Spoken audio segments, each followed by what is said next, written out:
there's no place like home for the holidays.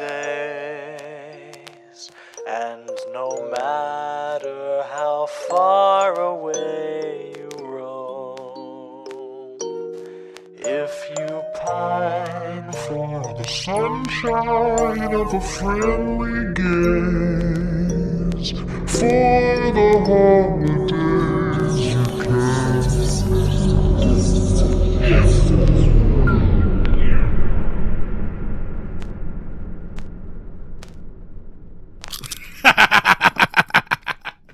Gotcha. Classic B-Boys. Recording this on April Fools because Jay and I saw The Bride. This is Stocking Stuffers. I'm Jeff Searcy. I'm B-Boy Jay Logsden. We're the B-Boys, and we're here today to talk to you about a B movie. No, not the B movie, but a movie that starts with a B. Kind of. I mean, all the posters, the theater marquee, everything just says Bride with an exclamation point, but it's called The Bride. I believe it's called The Bride. No, well, it's on the poster. It says it's called Here Comes the Motherfucking Bride. So I'm like, I don't know what. Maybe that's part of why this movie feels so disjointed and weird. They couldn't even decide on the poster, Jay. Oh man. Speaking of, it was weird. That was my wife and I walked out of it. We're like, that was a weird movie. I will say, real fast trailers. I did get a trailer for They Will Kill You, which we talked about on the last Stocking Stuffer. Yes, we got that one. I'm so ready. I'm excited to see that. I think that'll be a Stocking Stuffer here shortly. Oh yeah. I you know what? I'm just gonna say it right here. This was like if they, instead of making the Joker, they had made a Bride of Frankenstein movie. That's what this movie is. And if they had made the Joker, but then also made it like half of a comedy movie, and then also tried to cast a really well-known actor in it playing a character that's basically a second Banana character for some reason. And it's also Bonnie and Clyde, but yeah, also a comedy. And it's also set, instead of being set when it should be set, which is in the roughly 1820s to 1840s Germany, it's set in Chicago in America in the 1920s. And Mary Shelley just talks to us randomly. The ghost of Mary Shelley possesses the main character at certain points. And then turns her into the bride. I don't know. And like I said, why Christian Bale for Frankenstein? I don't know. I truly do not understand It's like, if you're just going to have a guy that's tall and you're going to cover up in makeup, why pay the money for Christian Bale? Well, and I had thought initially, I was like, oh, is Jake Gyllenhaal Frankenstein? Yeah. Because I do think Christian Bale and Jake Gyllenhaal look a little bit alike. Not overly so, but a little bit. And I was like, oh, like that. Oh, and they're doing this thing where because he's obsessed with Jake Gyllenhaal's character, like they're having him play the same person in both. And then I was like, oh no, that was Christian. Like, and then it hit me. Oh, that's Christian Bale. And they introduce a weird reanimation mechanic where if you're brought back, you don't remember your previous life, but then she kind of remembers your life later. It was very strange. And it's like, okay, so which is it? Do you not remember or do you remember? But yeah, long story short, it's Bonnie and Clyde, but instead of robbing banks, they're killing people in towns killing random people, starting a weird, like that cult montage scene where there's the copycat killers was painful. Yeah, that was very weird. They have a weird subplot about a mob boss for some reason that really doesn't matter at all. The only reason that matters is because of he's the one who had the bride killed. But they didn't kill her. She accidentally fell down the stairs. But also for a horror movie that's loosely based around Bride of Frankenstein, this movie's not scary at all. No. And has really nothing to do with Bride of Frankenstein either. No, it's just kind of like, it's like a punk rock, like it felt very like artsy punk rock, and then they're just like Bride of Frankenstein, and like they just kind of threw that as like, that's what it is. Like, that's kind of the... Yeah, there was really no reason for the main character to be the Bride of Frankenstein. And there was no reason for Frankenstein to be in it. It could have just been any guy. Yeah. And maybe would the movie maybe be better if it was just random people and not had the history of.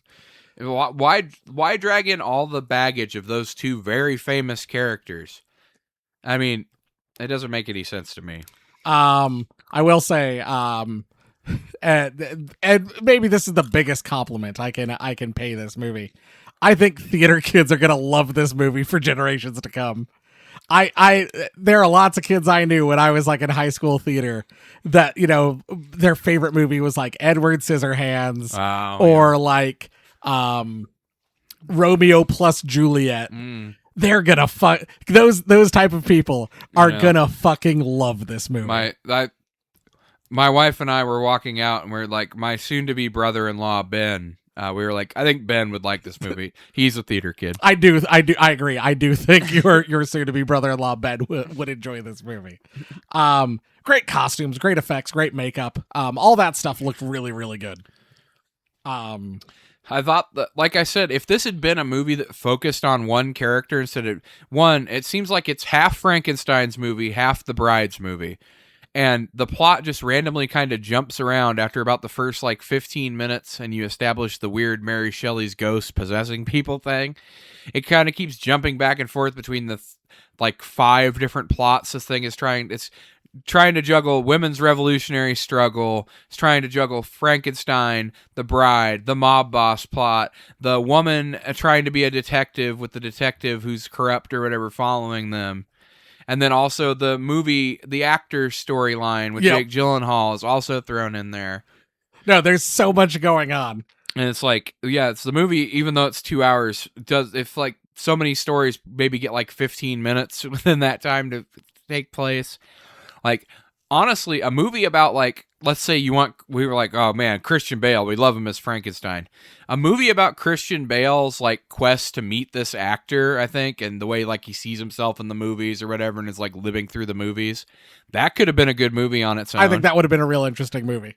Like a punk rock bride movie where she's trying to do women's empowerment or whatever. That could have been a cool movie. But instead, yeah, you get 15 minutes of one, then 15. Yeah, I know, I agree with you.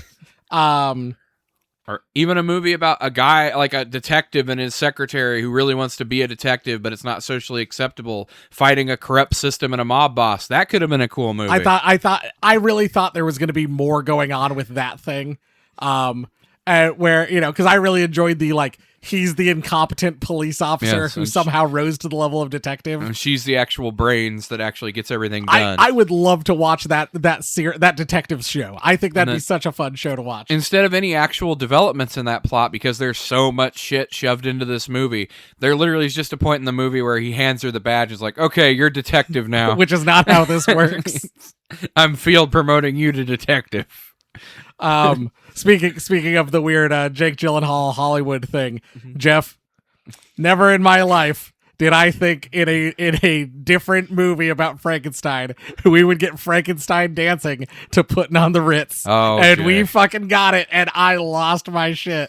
That was the funniest and my favorite part of the movie.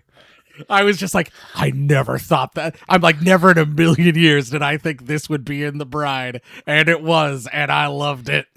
It was followed up by The Bride getting brought back and fucking Monster Mash being the closing credits. Oh yeah. See, I leaned over to Amber and I was like, when the music cues started to roll in, I was like, oh my God, did they do the monster fuck? If they had done the monster fuck instead, oh, what a time to be alive. Hear that glorious Leo Carpazzi voice come on there. But I loved speaking of the makeup, I know I'd mentioned that a little bit earlier. I loved the weird like black goo that then dyed like the bride's mouth and body and stuff. Fluid or whatever. Yeah. I thought that was so cool. I loved the like, she had it both like dripping out of her mouth, but she had some on her fingers the whole movie, and it turns out like it's all down her neck and like chest. I thought that looked so cool. I thought the Frankenstein effects were pretty well done. I thought he looked cool. Yeah, like if he had been in a different movie, like a one centered around him, maybe that could have been cool. Had been in a young Frankenstein, and so we still got Putting on the Ritz. Oh my God. See, you know what? They're making Spaceballs too. It's already shot. They should do Young Frankenstein too. I think they are. I think I read somewhere that they are working on a like Young Frankenstein follow-up. Because I mean, there's so many horror movies to parody now, and Mel Brooks is still alive and making movies. He should do it. I thought it was shot really cool. I really enjoyed. I liked the black and white, like kind of whatever they did. Like I thought it looked really really neat. No, like from a technical perspective, I think this was a pretty cool movie. But yeah, from a story perspective, it's like 5 movies sandwiched into one. I think this movie, if it does get nominated for stuff, I could see this winning a lot of technical awards. Like it looks so cool. Like I said, theater kids are just gonna like get high and watch this movie and just vibe, and it's gonna be like their whole personality for like the next 20 years. Oh, I could sense it coming. Also, back to the weird Mary Shelley thing. I completely forgot. I forgot to bring this up. The weird voice that the bride does, like randomly, felt like a fucking Tony Storm promo on AEW. I literally felt like I was watching AEW. I'm like, is she just copying Tony Storm? Like, what are we doing here? Which I know Tony Storm's character is supposed to be like old Hollywood starlet, but it felt like someone whose entire vision of old Hollywood starlet was Tony Storm's version of old Hollywood starlet. Armadillo, brigadillo, giant dildo. Yes, I'm just breaking into random strings of words. Because Tony Storm, reportedly learned. Oh, what was she? She was allowed to say tits without it getting censored on American television. Ooh. So then just kept pushing the censors more and more to see with what she could get away with saying on American television. Because she started like, chin up, tits out, watch out for the shoe. Like that's what Tony Storm used to say. And now it's down to her like calling people the C word and like... And like try to see how much innuendo she could like get in she's like, I'll make your knees shake, your body quake, your lips quiver. Oh boy. Our two bodies wrapped, sweat dripping. Like she would go and she would do her post-match press conferences on pay-per-views, and it would like she started reading fanfic about her and like Stan Hansen fucking in Japan, or fanfic about her and Wendy Richter, like who she's feuding with, and, like old 80s wrestler Wendy Richter. It's like I fucking love Timeless Tony Storm, and I'm just watching a whole movie about Tony Storm. Like this is what we're doing. I mean, like I said, this has got the ideas for like 5 good movies in it, which is the problem. But I thought it, like you said, technically impressive movie. Especially like I like the contrast of the black and white shots when Mary Shelley's ghost, demon possession, whatever is happening, where it like cuts in. The classic shot with like her head in a jar, or their heads are in a jar looking at her. With the classic bride hairdo or whatever. I thought that was cool. But yes, I don't understand why they made it Bonnie and Clyde and also added in Frankenstein's subplot and also the detective subplot and the secretary subplot, etc., etc. No, it was very weird. But like I'm not gonna say like I left disappointed or like I had a bad time. Well, no. It was just a very, very weird movie. I was gonna say, regardless of whether I think it's good or not, I'm definitely gonna remember it. Which, hey, I mean... Which, I mean, is more than you can say for some movies. The last episode, I literally forgot the name of I Know What You Did Last Christmas. Yes, I highly doubt, Jay, unless I'm in the throes of serious, and even then, maybe not, serious dementia later on in life, I don't think I'll ever forget Christian Bale putting on the Ritz as Frankenstein. I was gonna say, like, I'll be on my deathbed, and it'll be that meme of, like, sure you did, Grandma, and I'll be like, one time Christian Bale was Frankenstein and danced to Putting on the Ritz. Sure he did, Grandpa. Let's get you back to the home. Yep. Your last words. Putting on the Ritz. But yeah, it was fun. It was fun and it was weird, but like certainly not scary, certainly not a horror movie. And like, was it? I mean, weird. Weird is the best way to describe it. The closest thing I could say if you're comparing it or whatever, that like the feel of it would be something like Everything Everywhere All at Once, kind of like where they keep flipping between different plots over and over again, different tones. I need to see that. I've been meaning to see that one. I mean, if you thought this was interesting and entertaining, then you'll probably like that. Well, we got a little bit of time here, Jeff. I didn't get around to seeing any other movies, so did you get to see Undertone or anything? No, I did not see Undertone, although I did see a couple reviews that make me want to go see it. I'm interested. So people I trust for reviewing movies seem to like it well enough. But I figured that would be a good chance for us to vent about Sinners getting screwed out of Best Picture. Oh my God. No, Jay, one boomer after another needs Best Picture. Like I'm happy. Michael B. Jordan got Best Actor. I'm happy that Coogler got Best Screenplay. Best Screenplay, and I'm glad Aunt Gladys in Weapons got Best Supporting Actress. The only interesting part of Weapons, Aunt Gladys. yeah. But hey, maybe Zach Krieger's Resident Evil will be good. Yeah, I mean, I just had this feeling deep down. I thought it was going to go to something like real bad, like Hamnet or something. So I was at least glad that it went to I guess, and I'm glad it didn't go to that. But I'm like, there was just part of me who like deep down was just dreading. I'm like, it's not going to go there, is it? If they weren't going to give it to Sinners, I wish they would have given it to like Begonia or something like that. Yes. Because, one boomer after another is literally, Jay, you've seen it a million times. It's we were cool hippie revolutionaries. Remember when that was cool back in the 60s and 70s? And then we failed, and the world turned to shit, and now we hope our kids can do better than us. The end. Yeah. There, you've seen the entire movie. No, every time I saw the trailer, I'm like, what the fuck is this movie? And like, I had no interest in seeing it. And I was just... but like it was just one of those where I'm like, I just had this sneaking suspicion where I'm just like, I feel like that's gonna win, and I'm like, it should go to Sinners, and it didn't, and it's I don't know, it's real disappointing that like you had the chance, to have our second ever horror movie win Best Picture, and fucking drop the ball, like. Probably because they were like, oh, it's too popular. Oh, we already gave a couple people other awards. We'll give something to something else. Yeah, I really don't get it. Honestly, apparently they just do this every once in a while. They're like, okay, well, it's whatever director. We've snubbed him in the past, so this time it's his turn. Yep. No. Yeah, so this apparently this was PTH's turn. Oh, I did want to bring up real fast trailers. I got a trailer for that Disclosure Day, the new Stephen King. Oh yeah, I've seen that one. I've heard a rumor. Like it looks weird. I'm probably not going to see it. Like it looks weird and dumb. But I've heard a rumor. Someone was like, I guess it's not a rumor, it's more a theory. Someone was like, do you think it is a sequel to Close Encounters of the Third Kind? And I'm like, if it's actually a sequel to Close Encounters, I might actually go watch it.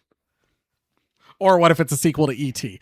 But more importantly, what if it's a sequel to Close Encounters? See, I think it's a fake out. I think they're pretending it's aliens, but it's actually Jesus. Oh, that would be weird. That'd be very M. Night Signs-y. Yeah. But yeah, every time I see the trailer, I'm like, I don't know that I want to see this. Like, stop advertising this movie to me. I don't think I want to see this movie. Because they keep focusing in the trailer on like a woman and a baby throughout the whole thing. And there's like the weird house and all the animals. I'm like, it's going to turn out that, Jesus was born again or whatever, and the government's been covering it up. Something like that. That would be really interesting. That would be interesting. I would fucking hate it. And certainly makes me not want to see the movie at all. What else? Oh, the Scary Movie trailer, of course. Did you get that one? We did not. You and I talked about it on Scream. We got that one. Let's see what Project Hail Mary. Yep, I'm gonna go see that. The Michael Jackson movie, Michael. Yep, gonna go see that. And then Mortal Kombat 2 was the other one I got. Saw Mortal Kombat 1, so I might as well see 2. And I saw Mortal Kombat Annihilation. I saw Mortal Kombat 2 the first time they did Mortal Kombat 2. Oh, wow. Okay, Grandpa. Yeah. Once again, get back to your home. There's actually 4 Mortal Kombat. This is the 4th Mortal Kombat movie. I had them all planned out from the beginning. But no, the trailer for They Will Kill You started, and I just went, Okay, Yeah. like I was already sold when you and I talked about it last stocking stuffer, and like the Zazie Beetz holding the axe, and she's all bloody. But actually watching the trailer and seeing the little kid run up and stab her, and she just like turns around Little and like shit. and like punts him out of the room. I'm like, I'm sold. I'm gonna watch this movie. Oh yeah. But yeah, I think that probably wraps it up. Unless you have anything else. I mean, of course, celebrate St. Patrick's Day by watching more Leprechaun, as you do. What else? There was something else I was gonna talk to you about. I saw. Glenn Powell, everyone's favorite new Tom Cruise replacement. He's doing producing and I believe acting in a movie about a new killer crocodile. Interesting. It's called Death Row. Okay. So that could be a cool movie to cover. All right, Jeff. Well, real fast. I heard this on another podcast. Jeff, which Cinnabite are you? BuzzFeed quiz. Oh boy. What's your favorite Hellraiser movie? Hellraiser, Hellraiser 2, Hellraiser 3, Hellraiser Bloodlines. Hellraiser Revelations, Hellworld. Is that Deader? Oh man, the fucking thing's all screwing up. Probably Hellraiser 2. All right, Hellraiser 2. What's your safe word? Red light, ouch, stop, avocado, harder, or safe word? Avocado. All right. If you had one thing jammed in your head for the rest of eternity, what would it be? Nails, wire, scissors, floppy disks, barbs, or chopsticks? Chopsticks. Chopsticks, but only in my mouth. Yeah. Which of these occult symbols speaks to you? And we got like an X, we've got like an anchor. I don't know, we've got like two Y's put together upside down. I'm sure these all have names. We've got like a triple cross. We've got possibly a Nazi symbol. The Nazi symbol speaks to me. Jeff, pick a leather accessory. Oh boy. A harness, a ball gag, a mouse, a mask, a paddle, a collar, or a flogger. A flogger. All right. What hurts the most? Stubbed toe, paper cut, bite your tongue, touching hot stove, hangover, smashing your fingers. Touching hot stove. I thought you were gonna say watching the Hangover movies. Which of these metal bands sounds the most menacing? Temple of Baal, Ulcerate, Hate Eternal, Dark Sermon, Rotting Christ, Thy Art is Murder. Thy Art is Murder is horrifying, but not for the reason they think. Choose a deadly sin: lust, gluttony, greed, sloth, wrath, envy. They don't have pride. Gluttony. All right. That tracks for the B-boys. That's true. Jeff, you're Chatterer. Am I the fat Cenobite? No, you're Chatterer. You're not Butterball. Damn. Your torment is immortal. Many beings have inhabited the form known as the Chatterer, and when one fails, another rises up to take its place. Your senses are dulled to stimuli. You are blind to beauty. You feel nothing but pain. Your only means of expression is the sharp chatter of your teeth echoing from the recesses of hell. Yeah, that sounds about right. All right, I'm going to take it real fast. Okay. We'll just refresh the whole quiz. You somehow get the B-boys. You're the B-boys. What? They're not even in Hellraiser. Safe word. Let's go with safe word. That seems like me. Mm-hmm. Floppy disks. I'm gonna go with that thing. I'm sad that for leather accessory it wasn't like something that says daddy likes leather. You mean like a leather daddy? Yeah. Yeah. And then he shows up. There's this weird guy on TikTok who like has a couple different like S&M masks, and he films like weird content. And every time one of those pops up, people are like, where do you get all these masks from? Anyway, that's what the leather accessories was making me think of. He has a fake superhero called Dark Submission. Nice. Who everyone thinks he's called like the Booty Bandit. What hurts the most is being so close. I'm gonna say stub toe. Metal band. Why not? Let's go with ulcerate. Deadly sin. Let's go with there. Oh, hey, I got Pinhead. Solve the lament configuration and accept the suffering you have called forth upon yourself. Carnal pleasure no longer appeases your dark appetites. So you've entered a dimension of pain and grief and twisted your body into a grotesque shade of its former self in order to push the boundaries of experience. So anyway, now instead of the B-Boys, we're Pinhead and the Chatterer. Okay. I can see that. So that's Pinhead and the Chatterer signing off for another stocking stuffer, aka the B-Boys. But we're still the B-Boys. We'll always be the B-Boys. From now on, we're always the B-Boys. If you want to get in touch with us on social media, we're all the places at Horror for Holidays. Send us an email, horrorfortheholidays@gmail.com. Talk to us about what Cenobite you are, or your thoughts on The Bride, or your thoughts on Sinners getting screwed. Your thoughts on thoughts. Yeah, fucking message us about anything. We'll probably read it. Yeah, I mean, why not? And tell us about your thoughts on the B-Boys and how they're the greatest characters to ever be introduced in any movie. I know. More B-Boys and more movies. YouTube, Horror for the Holidays. YouTube.com/horror for the holidays. Hit the subscribe button, hit the bell, thumbs up the videos. It's our audio backup. You can listen to all of them on there if you don't want to do it on the podcatchers, of which we're on all of them. And you can leave us 5-star reviews because that's the only ones we read. Yeah, we only read 5. We say it time and time again. We only read 5-star reviews. If you're putting anything below 5 stars, you might as well just get out of here. I saw a 4-star on there the other day. Not reading it. Don't care. They were like, this is my favorite podcast. I just think they need to stop eating into the microphone. 4 stars. No, get out of here. Get out of here. I'm just paraphrasing. I have no idea what they said. What's the other thing? Christmas Podcast Network. Check them out. All sorts of great stuff. I don't think Ratty's award voting is going on still, but if it is, go vote for your boys and Bloodbeat. Yeah. Listen to us Bloodbeat all over Bloodbeat off all over Jerry D's podcast. Oh boy.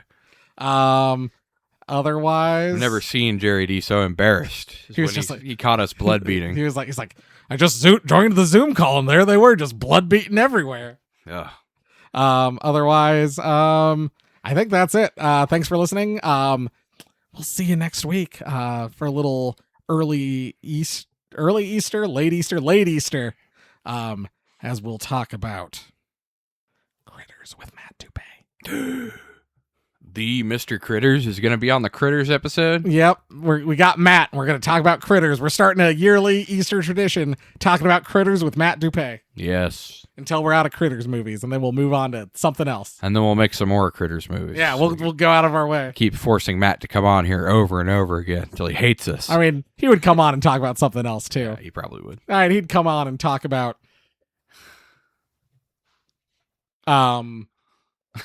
Sorry, Christmas Cruelty. That's a movie I know he did not like. Yes. Anyways, thanks for listening. We'll see you next week for Critters. Bye.